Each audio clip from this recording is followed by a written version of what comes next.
Waktu kita mempelajari tema Roh Kudus, ini adalah tema yang sangat penting yang harus dibahas di dalam urutan yang tepat. Banyak orang belum mendalami firman, belum tahu banyak hal tentang kekristenan, langsung membahas Roh Kudus. Ini akan menjadi bahaya yang luar biasa karena urutannya salah. Tidak boleh membahas doktrin Roh Kudus dulu. Di dalam kehidupan Tuhan Yesus waktu datang ke dalam dunia ini, Yesus mengajarkan tentang siapakah yang mengutus dia, dan dia sedang menjelaskan misi kedatangan dia ke dalam dunia. Setelah semua berita tentang misi kedatangan dia ke dalam dunia, di malam perjamuan yang terakhir, tidak lama kemudian akan ditangkap. Di saat itulah Yesus baru bahas doktrin Roh Kudus secara mendalam. Doktrin Roh Kudus dibahas secara orisinil oleh Tuhan Yesus di Yohanes pasal yang ke-14, lalu 15 dan 16. Khususnya pasal 14 dan pasal ke-16. Ini dua pasal yang mencatat semua pekerjaan Roh Kudus yang sangat penting dan Yesus katakan pada saat malam perjamuan yang terakhir.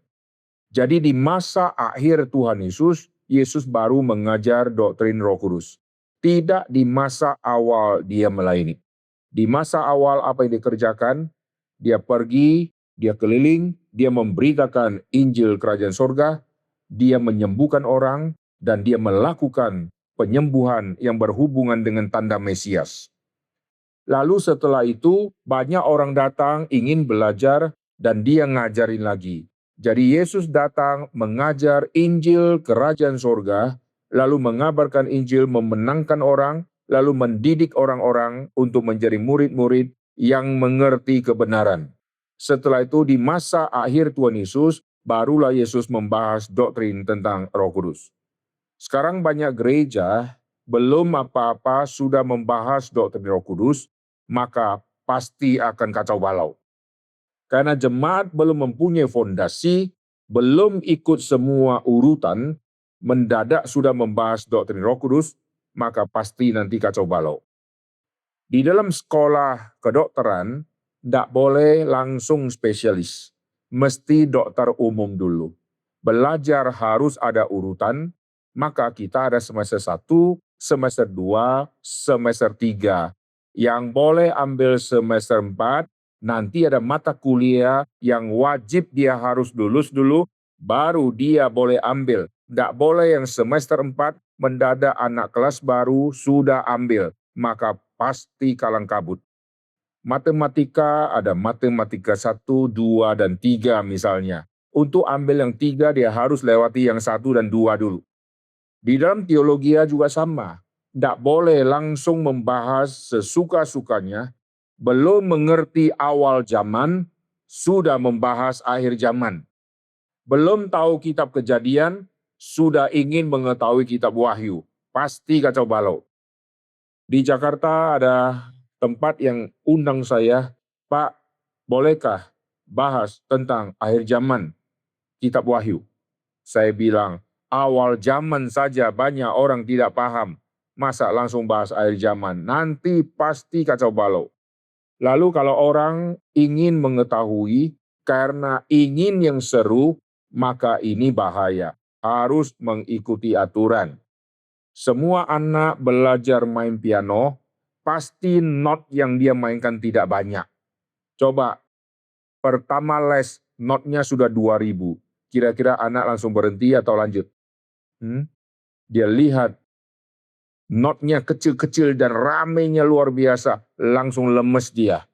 Maka supaya gampang, notnya dikasih sedikit dan jarang-jarang.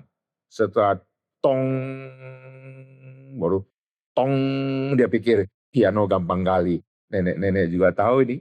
Maka dia belajar makin hari, makin banyak not, sampai akhirnya dia bisa main begitu banyak not tanpa dia lihat. Itu harus mengikuti semua aturan dan ordonya. Nah, sekarang kita kembali karya Roh Kudus di dalam hidup Tuhan Yesus. Oleh sebab itu, untuk mengerti karyanya Roh Kudus di dalam hidup Tuhan Yesus, kita mesti tahu dulu hidupnya Tuhan Yesus. Jikalau saya tidak mengerti hidupnya Tuhan Yesus, lalu saya mau tahu karya Roh Kudus di dalam hidupnya Tuhan Yesus, maka nanti Yesus yang saya dengar dari pendeta yang jelaskan tentang Roh Kudus, yang berbicara tentang Yesus, padahal Yesus sendiri aku tidak kenal, maka saya akan gampang disesatkan.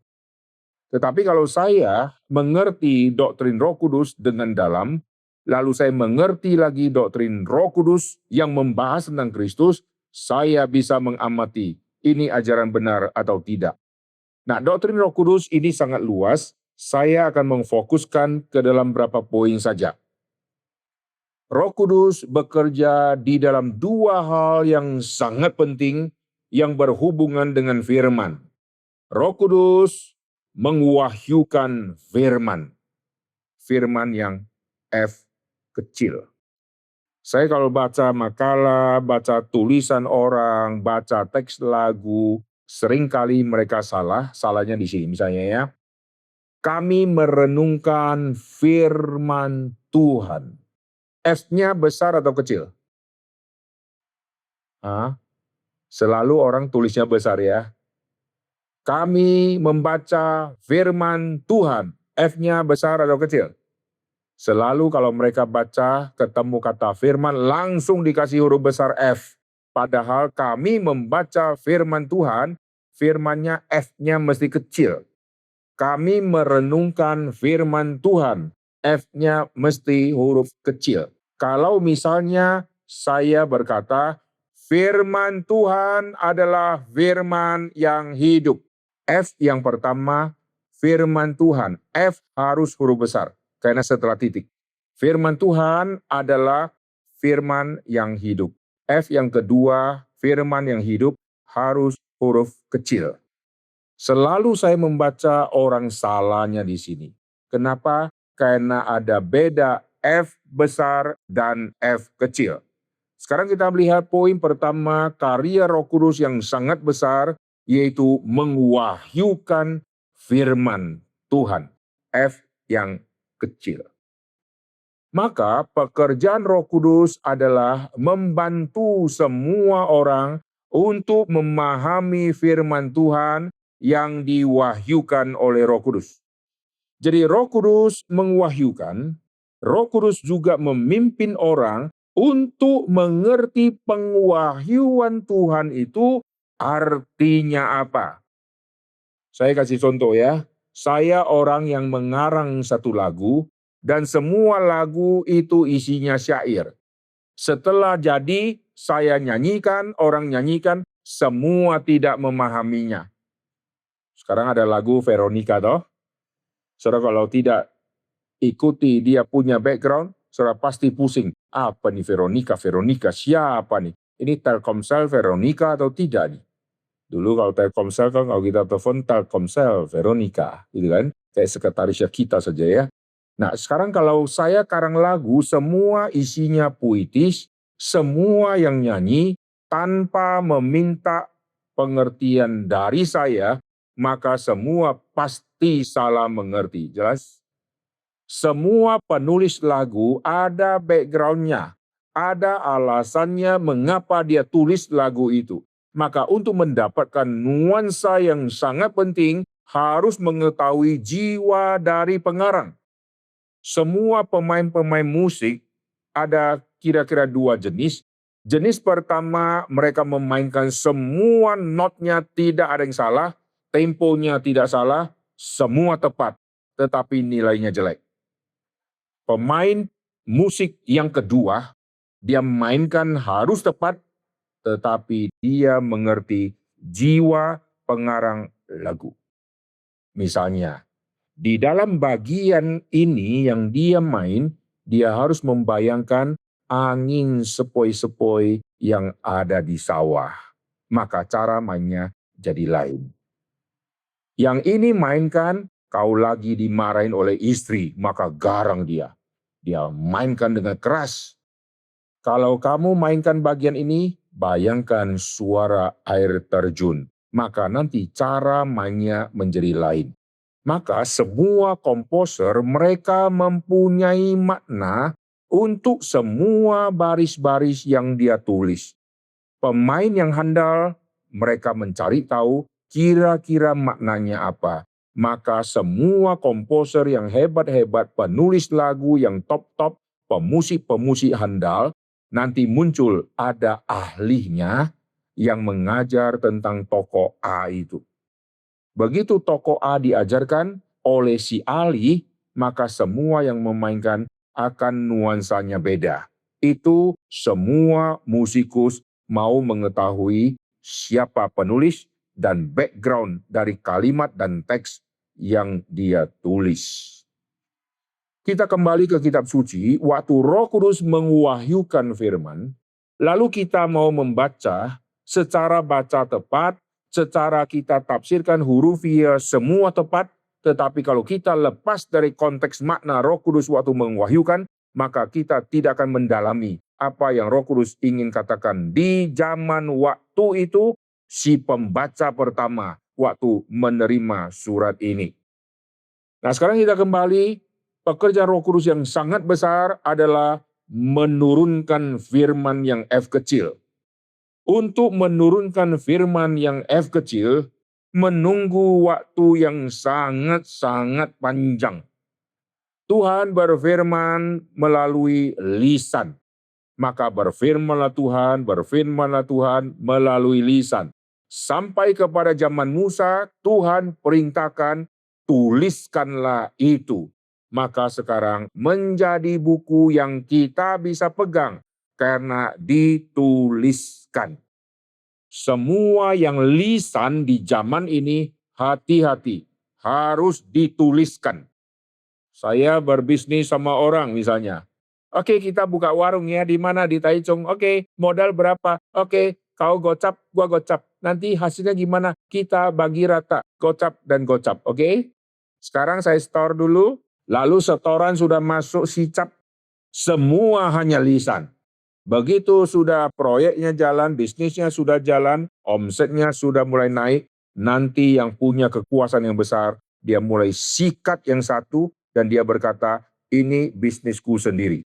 Saudara berkata, tidak. Dulu kita pernah janji di Starbucks, kita sudah deal, pembagian hasil, semua yang lisan dia berkata, belum pernah saya makan di Starbucks bersama dengan engkau. Maka kita akan kalah. Saudara kalau berbisnis sama rekan kerja kah, orang Kristen kah, sama siapakah, semua harus tertulis. Karena pikiran manusia ini bisa lupa, maka mesti ada tanda terima. Amin. Jikalau tidak, nanti kita kira saya sudah kasih dia, padahal sesungguhnya kita lupa. Karena ada tanda terima, ada foto, maka kita bisa kasih dia lihat. Maka sekarang apapun mesti difoto. Kita naik pesawat, begitu ada tiket, foto tiket. Ada boarding pass, foto boarding pass. Bila perlu sedang duduk, foto bukti di pesawat. Nanti kalau terjadi kecelakaan, terjadi klaim asuransi, asuransi akan minta buktinya. Kita tidak bisa berkata, saya ada 2 orang yang akan jadi saksi mata. Dia bilang nggak peduli, mana boarding passmu? Baru saya buang ke toilet. Langsung dia cancel. Tidak akan dia bayar. Lalu dia minta semua bukti. Kau bilang kau 3 hari kau nginap di mana? Hotel. Mana bukti kau nginap di hotel? Semua diminta yang tertulis. Zaman sekarang semua kejarnya yang tertulis. Dan sebelum zaman ini zaman tertulis, di zaman Alkitab Tuhan sudah menuliskan sehingga semua suku tidak boleh tafsir firman Tuhan suka-suka. Sekarang kita lihat firman Tuhan ditafsir suka-suka. Si pendeta yang tidak belajar sembarangan tafsir. Yang tidak belajar tafsir lagi sembarangan. Dan jemaatnya banyaknya luar biasa. Dan akhirnya mereka menafsir-nafsir semua yang tertulis. Tetapi mereka tidak mau mencari tahu makna asli yang sesungguhnya. Karena tidak mau rendahkan diri, tidak mau studi teologi, mereka kira hanya les 3 bulan belajar Alkitab. Sudah bisa jadi PDM atau jadi PS, pastor PS. Sekarang sangat banyak yang muncul PS. Bukan PlayStation nih ya. Ini PS. Kalau saya khotbah di tempat-tempat mereka, nama saya juga ditulis PS Aiter. Mereka tidak pakai kata pendeta. Orang Kristen yang katanya Kristen, mereka gampang sekali ketipu karena belum ada fondasi firman yang secara ordo dia mengerti, sehingga begitu dia dengar satu ajaran, langsung dia senang dan dia kira itulah yang betul. Nah, sekarang kita kembali, peranan Roh Kudus menurunkan firman. Lalu Roh Kudus memimpin semua orang yang menuliskan firman Tuhan. Contoh, saya adalah penulis kitab suci yang pertama. Maka waktu saya tulis, karakter tulisan saya, cara saya berkomunikasi, lalu kosakata saya tidak dihilangkan oleh Roh Kudus, dan Roh Kudus memakai karakter kita, cara kita untuk menuliskan apa yang Roh Kudus ingin sampaikan. Maka kita lihat setiap penulis mempunyai gaya bahasa yang berbeda-beda. Jikalau semua penulis itu hanya juru tulis dan Roh Kudus itu yang mendiktekan, maka Kejadian sampai Wahyu semua cara dan gaya tulisnya satu adanya. Tetapi Kejadian, nanti ada kitab puisi, ada kitab sejarah, ada kitab Injil, ini semua gayanya berbeda-beda, termasuk para rasul yang tulis, mereka pun gayanya semua beda-beda. Jelas ya?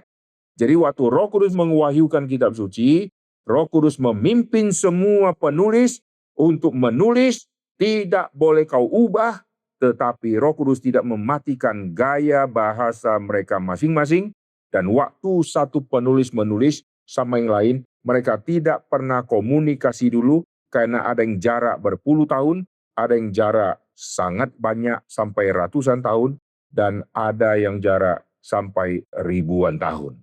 Tidak ada komunikasi, tetapi kenapa berita intinya bisa sama? Nah, saudara perhatikan ya. Jadi waktu Roh Kudus mewahyukan firman, Roh Kudus memakai orang untuk menulis, dan semua penulis mereka tidak pernah kontak-kontak, tetapi mereka menulis satu tokoh yang sama, yaitu Kristus. Saya pernah di kelas katekisasi, saya bilang sekarang semua yang katekisasi ambil kertas, tulis apa yang kau sedang pikirkan. Semua tulis, jawabannya lucu-lucu. Ada yang tulis habis ini mau makan Kentucky.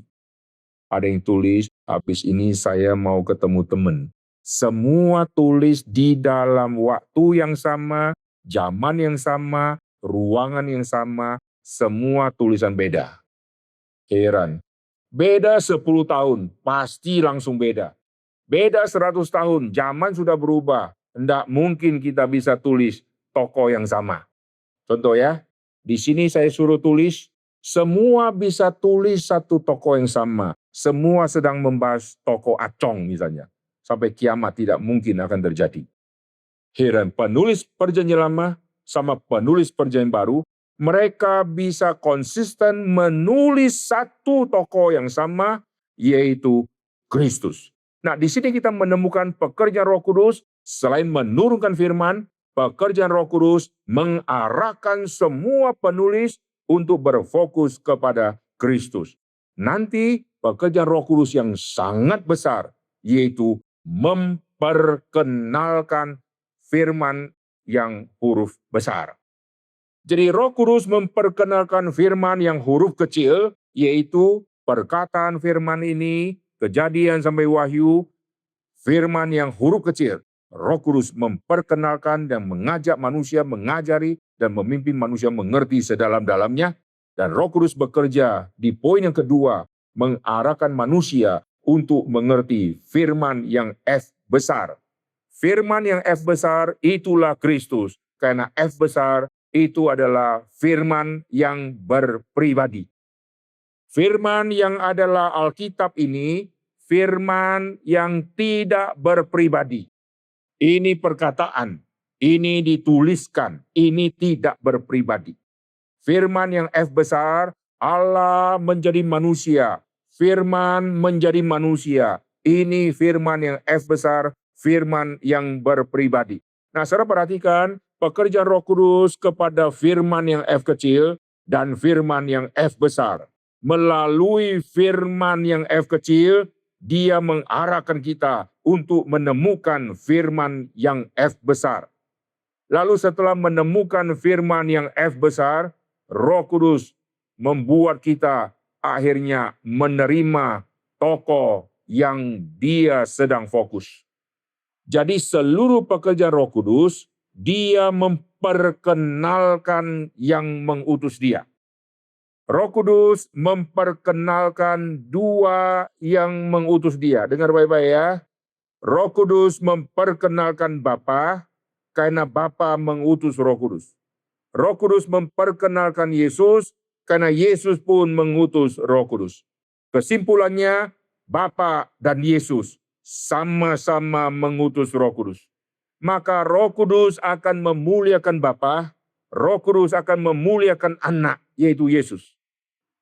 Oleh Roh Kudus kita memanggil ya Aba, ya Bapa.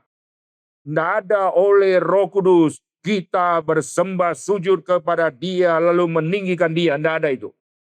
Roh Kudus tidak membuat orang meninggikan Roh Kudus. Roh Kudus tidak membuat orang meninggikan Dianya.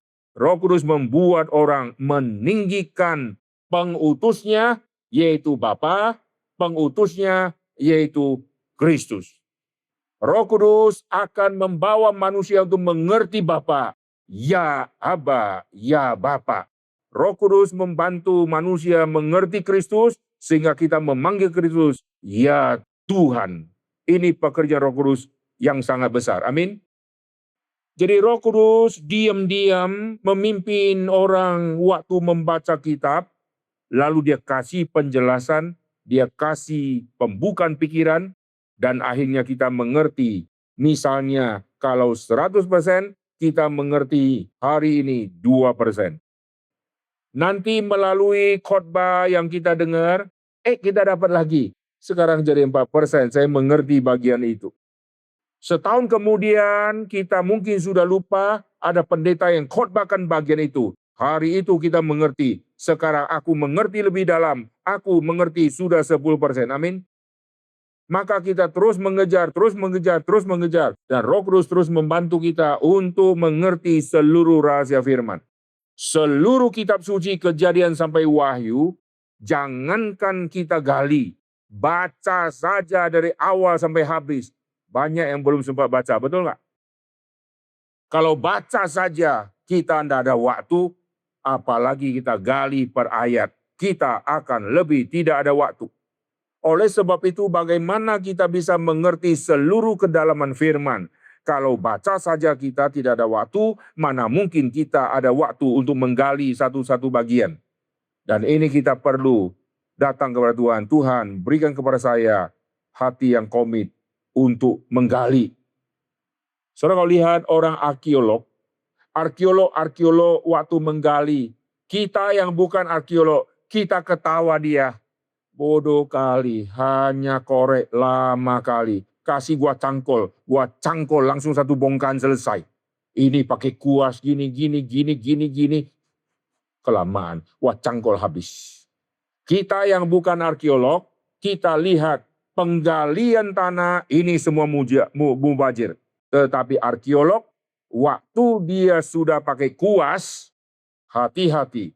Waktu dia pakai cangkol, dia belum menemukan. Waktu dia pakai kuas, dia sudah menemukan sesuatu. Dia mungkin sudah menemukan satu tulang kecil, dan dia tahu sekitar sini pasti ada sambungan tulangnya.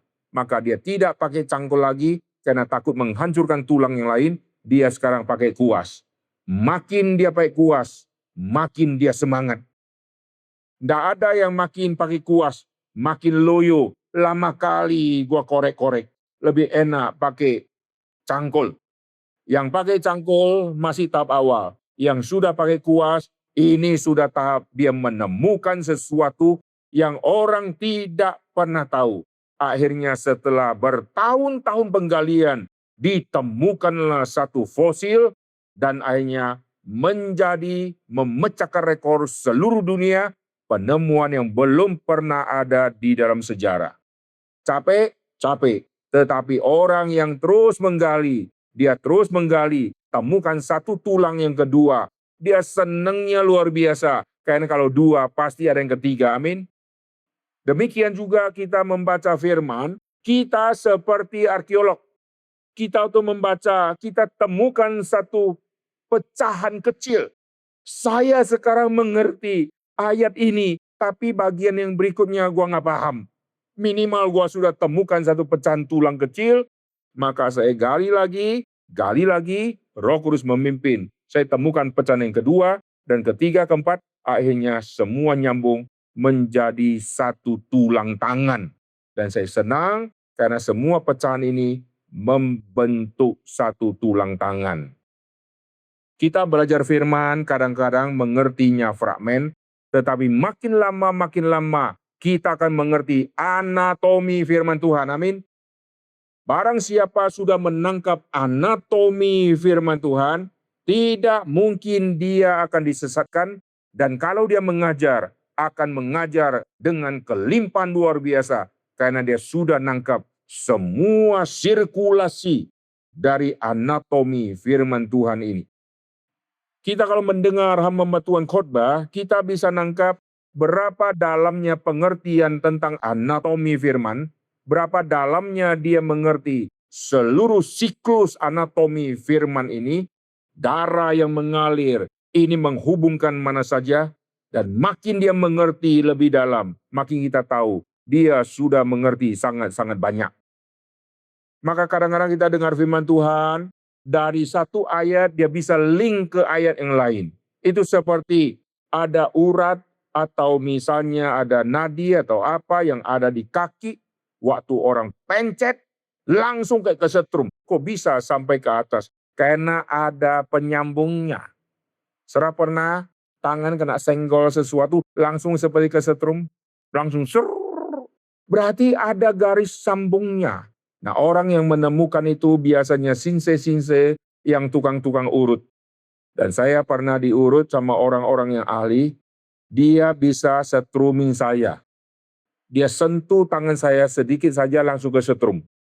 Dia bisa mengetahui semua titik-titik sentralnya. Dan itu setruman tidak enak sama sekali, tetapi dia bisa tahu di titik mana langsung kita akan kebas-kebas dan ngilu-ngilu. Karena dia tahu semua sirkulasi di titik mana manusia lemah. Kalau titik itu disentuh, kita akan teriak. Titik itu disentuh, kita akan enak. Titik itu disentuh, kita akan pukul dia. Itu dia mengerti anatomi. Nah, orang Kristen harus mengerti anatomi, tapi sebelum mengerti anatomi, kita mengerti mungkin tulang-tulang belulang. Intinya, kita sudah pakai kuas. Kita baca firman bukan lagi kejar waktu. Karena 2 hari tidak baca, maka gua rapel 14 pasal. Demikian firman Tuhan.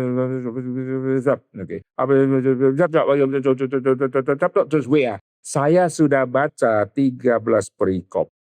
Laporan selesai. Tidak.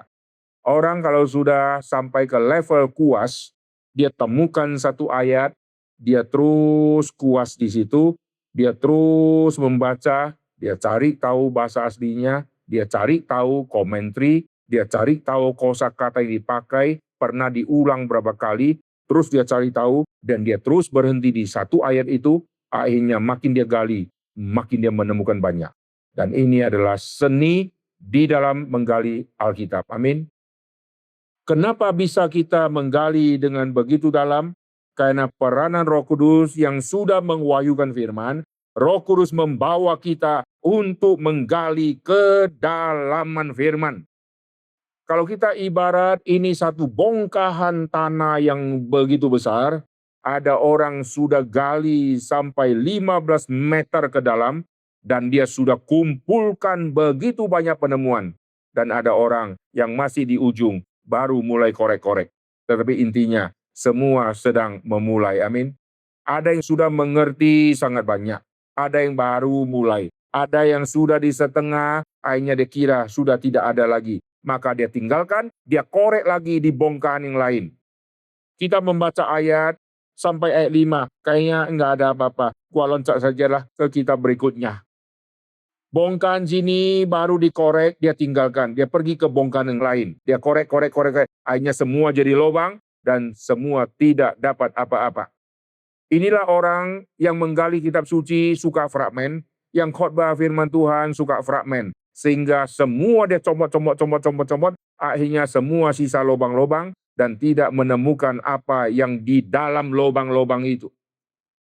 Jadi Roh Kudus membantu kita untuk mengerti firman, dan Roh Kudus membantu kita untuk menikmati manisnya firman. Makin menemukan manisnya firman, makin kita akan terus menggali sampai ke dalam-dalam. Orang kenapa manjat pohon yang tinggi dengan jurang yang begitu dalam? Di YouTube ada itu. Demi apa? Demi ambil madu. Lalu kena gigit lebah. Mereka bisa jatuh, bisa mati. Tetapi waktu dia sudah temukan madunya dan dia cicip madunya, itu memberikan penghiburan yang luar biasa. Meskipun mata, muka sudah bentol-bentol. Dan dia tahu madu ini madu yang sangat berharga. Kalau ini semua kuturunkan, aku bisa dapat uang yang sangat banyak. Dia menemukan satu kekayaan meskipun ada di ujung langit yang tinggi, di dahan yang sudah mau ambruk, di situ ada barang berharga. Dia akan kejar sampai ketinggian meskipun membahayakan nyawanya. Jikalau hanya untuk madu hutan, orang rela bayar harga seperti itu. Mengapa firman Tuhan yang manisnya melampaui madu, kenapa orang tidak mau bayar harga? Kita baca firman tidak sampai jatuh dari pohon, betul nggak? Karena kita duduk di kamar. Kita baca firman, tidak usah takut di kiri kanan ada tebing, karena kita duduknya di sofa. Tapi orang yang ambil madu, sekali dia ngantuk, langsung terjun bebas dan langsung mati. Dan itu pun ada orang pergi ambil.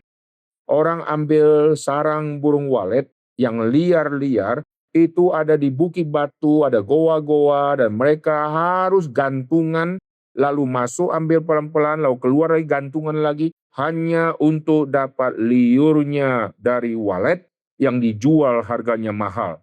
Dan mereka korbankan nyawa, hanya dapat barang berharga yang akhirnya dijual mabuk-mabuk dalam waktu singkat, hilang semua.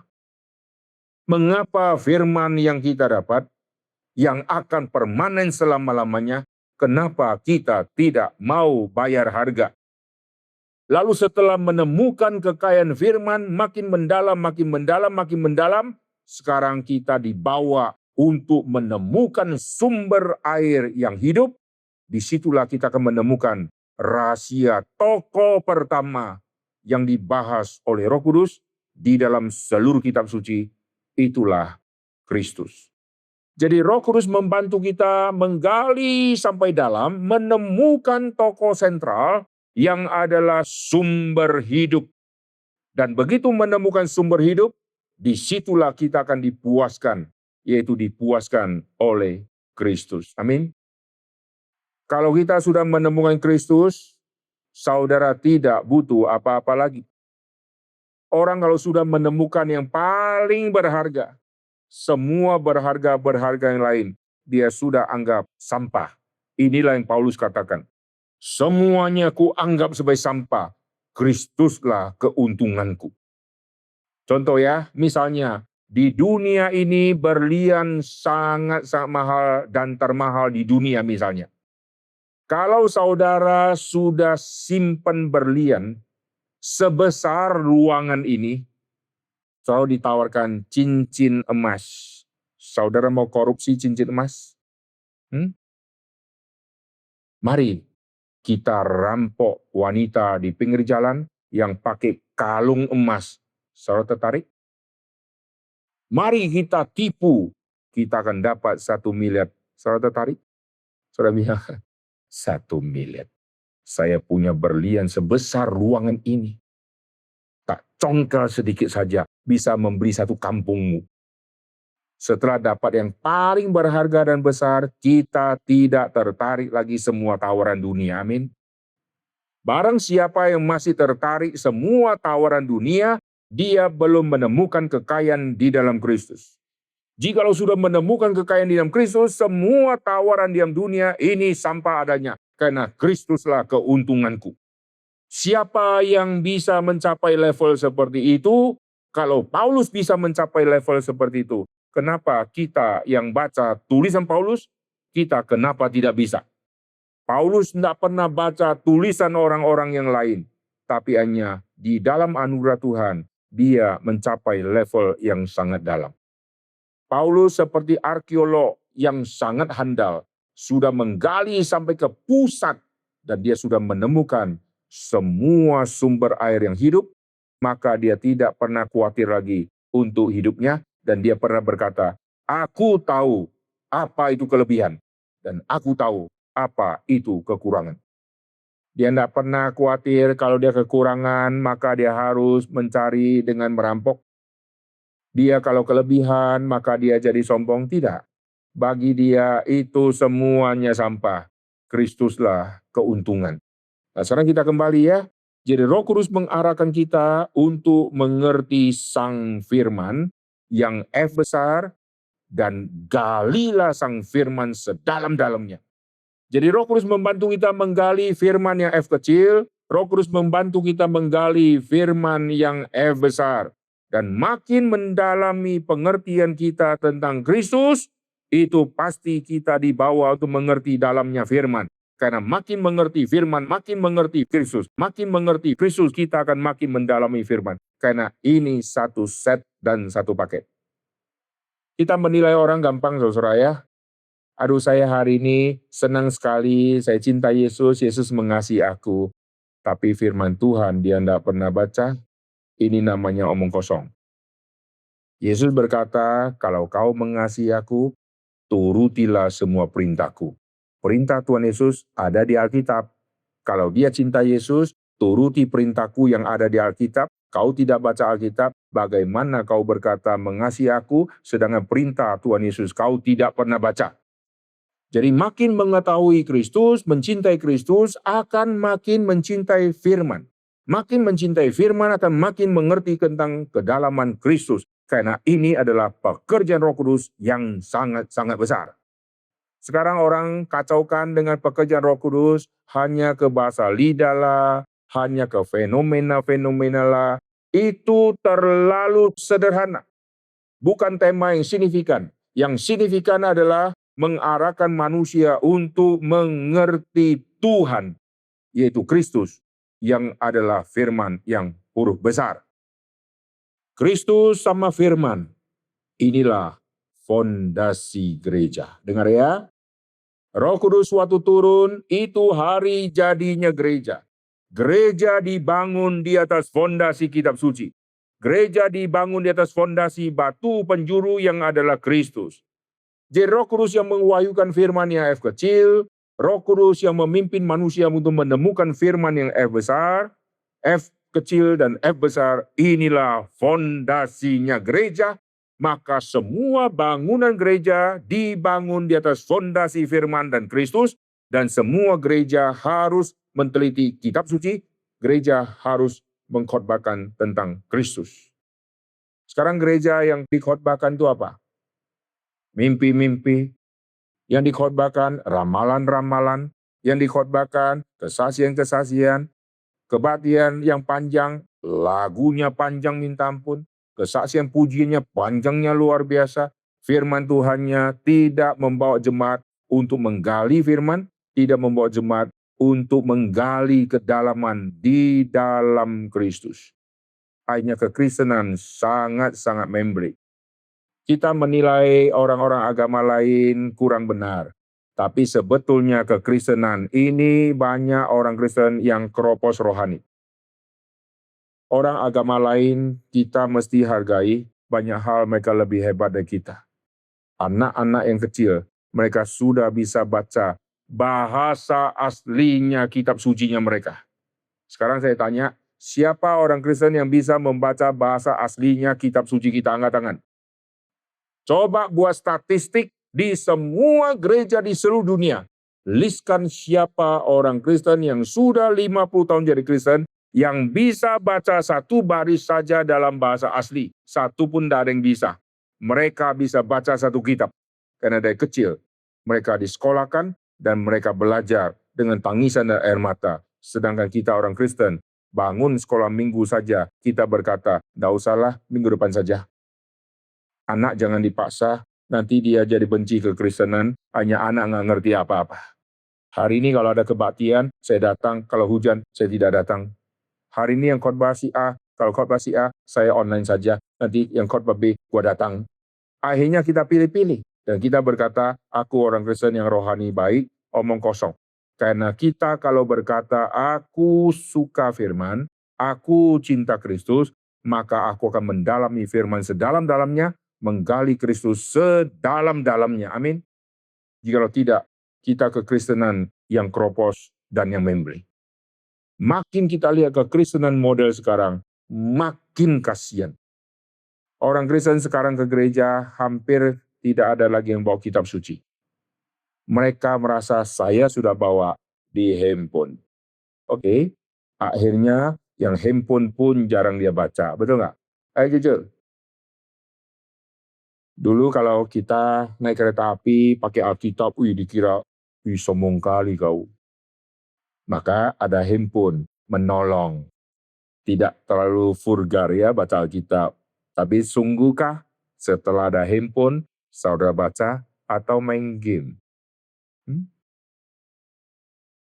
Firman Tuhan ada yang berbentuk suara, voice audio. Sungguhkah kita gunakan untuk play semua ayat yang dibaca atau kita malah dengar semua lagu-lagu? Semua teknologi memudahkan kita untuk belajar firman Tuhan, tapi kita tidak pernah gunakan. Betul nggak? Kita dengar firman Tuhan setengah jam langsung ngantuk. Tetapi orang yang nonton drakor bisa 50 episode dan sampai jam 4 pagi, mata sudah ngantuk dia bisa paksain. Kalau ke gereja, gereja kalau buat kebaktian jam 7 pagi, ini pendeta tidak tahu diri. Orang masih ngantuk dia kebaktian, gitu kan? Tapi drakor sampai jam 4, dia bisa. Heran ya.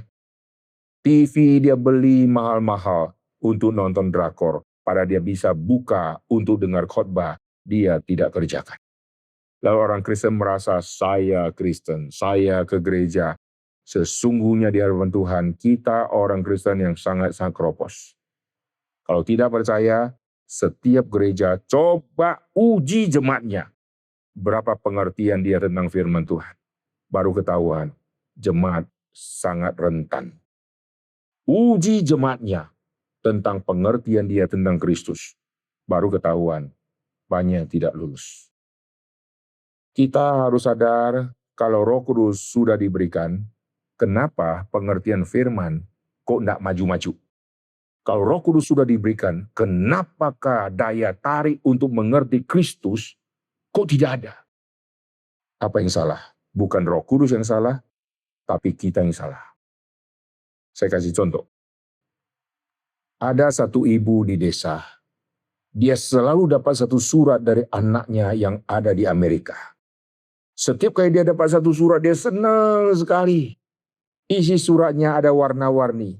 Dan dia pajang di rumah dia di kamar yang sudah jelek itu. Dia pasang. Sebulan kemudian surat balasan tiba lagi dari anaknya, ada lagi yang warna-warni. Dia tempel. Wah, dia banyak koleksi semua yang bagus-bagus itu. Suatu saat setelah berapa tahun anaknya pulang, anaknya pikir, mamaku sekarang sudah hidup enak, saya mau bertemu mamaku, saya mau lihat rumah mamaku. Begitu dia sampai dia lihat, dulu aku tinggalkan rumah ini sudah jelek, sekarang lebih jelek 10 kali. Dan dia kaget luar biasa. Dia panggil mamanya, Ma, selama ini saya kirim surat, mama terima. Saya ada masukkan sesuatu, mama terima. Mana barangnya? Mamanya bangga bawa ke kamar. Ini semua kenang-kenangan yang kau kasih. Semua aku tempel.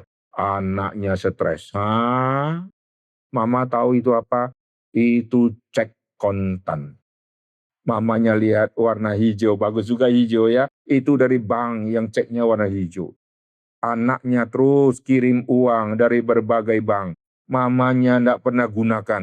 Tetap rumahnya gubuk dan yang berharga ditempel di dinding menjadi satu hiasan yang tidak ada artinya. Saudara kalau jadi anak, saudara kira-kira kesel nggak sama mama yang bodoh kayak begini? Kesel nggak? Kesel ya? Kita kesel ya? Kita langsung marahin ya. Mama, gua kerja susah-susah sudah kirim uang, mama tidak renovasi. Ini semua ditaksir, ini sangat besar. Kenapa mama tempel? Mama kaget. Oh gitu ya? Anak juga kaget. Mama, kok mama tidak paham sih?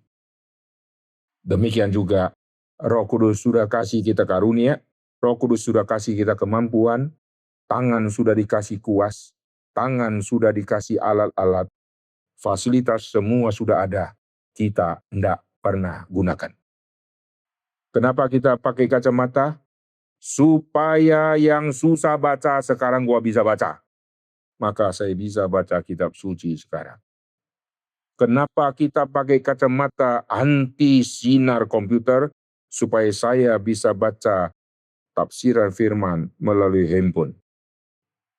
Kenapakah lensa-lensa sekarang yang bagus-bagus semua jadi murah, progresif jadi murah, zaman dulu mahalnya luar biasa, supaya kita memandang hamba Tuhan khotbah, kita bisa lihat jelas, kita lihat layar yang tampilkan, teks kita bisa baca, rekening kita bisa baca. Ini semua untuk rohani, tapi akhirnya kita pakai untuk duniawi, betul nggak?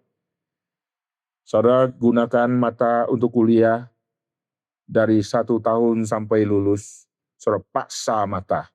Tapi saudara tidak pernah paksa mata untuk menggali firman, seperti menggali ilmu pengetahuan yang saudara kuliah. Betul nggak? Ayo jujur. Selama 1 bulan saudara sudah luangkan berapa ratus jam, atau berapa puluh jam, dalam 1 bulan. Kerjakan tugas, sampai lembur-lembur. Sekarang, berapa puluh jam yang saudara pakai untuk menggali kebenaran firman Tuhan. Kita orang Kristen yang sangat kasihan, karena kita ada kuasa Roh Kudus, tapi kita tidak pernah pakai, kita gantung di dinding. Roh Kudus bagus, kau di sana saja ya, indah sekali kutatap, hebatnya kau. Tapi hidup kita tidak pernah berubah sama sekali. Dulu rumah yang saya tinggalkan, rumah jelek, sekarang saya pulang lihat, rumah sudah lebih jelek 10 kali. Itulah kesedihan dari anak yang melihat rumah sudah jelek. Kita yang dulu kering rohani, Roh Kudus ada pada kita, kita diubah, kita diselamatkan, Roh Kudusnya kita gantung di rumah, akhirnya kita yang dulu kering rohani, sekarang 10 kali sudah lebih kering, padahal sudah terima Tuhan. Maka kita harus malu, amin. Amin tidak? Kita harus bertumbuh. Sekarang saya simpulkan ya, jadi pekerjaan Roh Kudus mengarahkan kita bertobat untuk mulai gali firman. Pekerjaan Roh Kudus membuat kita bertobat untuk kita datang kepada Sang Firman yang hidup. Injil Yohanes mencatat masih banyak yang Yesus kerjakan. Jikalau semua ditulis, seluruh dunia tidak sanggup untuk menulisnya. Mari kita baca ayat ini sebagai bagian yang terakhir. Hari ini saya hanya memfokuskan pekerjaan Roh Kudus kepada Sang Firman di dalam poin yang saya sudah khotbahkan. Lihat Yohanes pasal ke-21, perhatikan ayat 25. Masih banyak hal-hal lain lagi yang diperbuat oleh Yesus. Tetapi jika semuanya itu harus dituliskan satu persatu, maka agaknya dunia ini tidak dapat memuat semua kitab yang harus ditulis itu. Suruh pacar kita tulis biografi kita. Dalam waktu 1-2 minggu selesai. Paling revisi sedikit. Suruh kita membaca biografi teman-teman kita. Baca sebentar, bosannya minta ampun. Bolak-balik, makan tidur ke kampus kuliah, pulang lagi. Lalu pacaran ditolak, ini pacar ke-15 ditolak lagi. Kita baca juga bosan. Coba baca, ada orang-orang terkenal zaman dulu. Masih senang, karena ada 5 jilid. Setelah baca 5 jilid, kita baca lagi, sudah selesai, sudah bosan. Tapi heran, ada satu biografi manusia yang kita baca tidak pernah bisa selesai. Itulah biografi Kristus dengan semua karya dan pekerjaan dia yang dia kerjakan di dalam dunia. Jikalau semua yang Yesus kerjakan ditulis, seluruh dunia tidak muat untuk menulis. Inilah pekerja Roh Kudus membawa kita untuk menggali sampai kedalaman yang sangat-sangat dalam. Maka kekristenan tidak ada yang namanya ending. Saya sudah selesai belajar firman, sudah selesai. Mulai besok saya menjadi pengamat karena sudah selesai. Tidak ada itu. Kita setiap hari terus menggali, dan tidak akan habis-habis. Tidak ada endingnya. Jadi mulai hari ini semua kita sadar untuk kembali kepada yang benar. Bertobat kembali kepada firman, gali firman. Bertobat kembali kepada Kristus. Karena rahasia di dalam diri Allah Tritunggal ada di Kristus. Di dalam Kristus tersembunyi segala rahasia, hikmat, dan pengetahuan. Di dalam Kristus tersembunyi rahasia hikmat. Jadi saudara masuk ke dalam rahasia hikmat yang dalam, mesti melalui Kristus. Gali sedalam-dalamnya. Mari kita berdoa. Bapa di surga, kami berterima kasih untuk firman yang sudah kami dengarkan ini. Kami berdoa untuk setiap jemaat di MRI Taichung di tempat ini.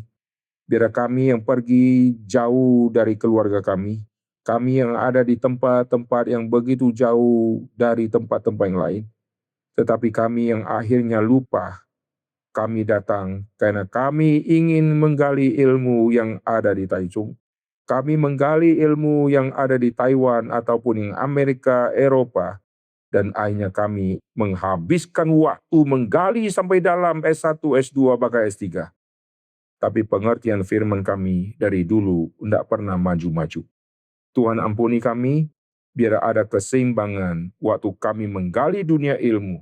Kami harus lebih menggali dunia rohani, yaitu firman, dan firman yang hidup, yaitu Sang Kristus. Dengar doa kami ya Tuhan, dalam nama Tuhan Yesus kami berdoa. Amin. Kiranya cinta kasih dari Allah Tritunggal, dari Allah Bapa, dari Kristus Yesus Tuhan, dan dari Allah Roh Kudus, sekali lagi kita menikmati cinta kasih yang sempurna, sehingga kita bisa membagikan cinta kasih ini kepada lebih banyak lagi orang, dan membawa banyak orang kembali kepada Tuhan dari hari ini sampai kita bertemu muka dengan Tuhan. Amin.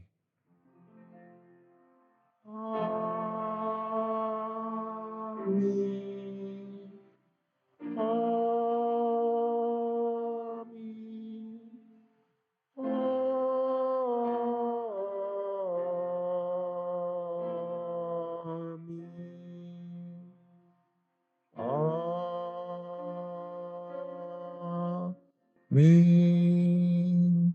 Silakan duduk, doa teduh kepada selesai.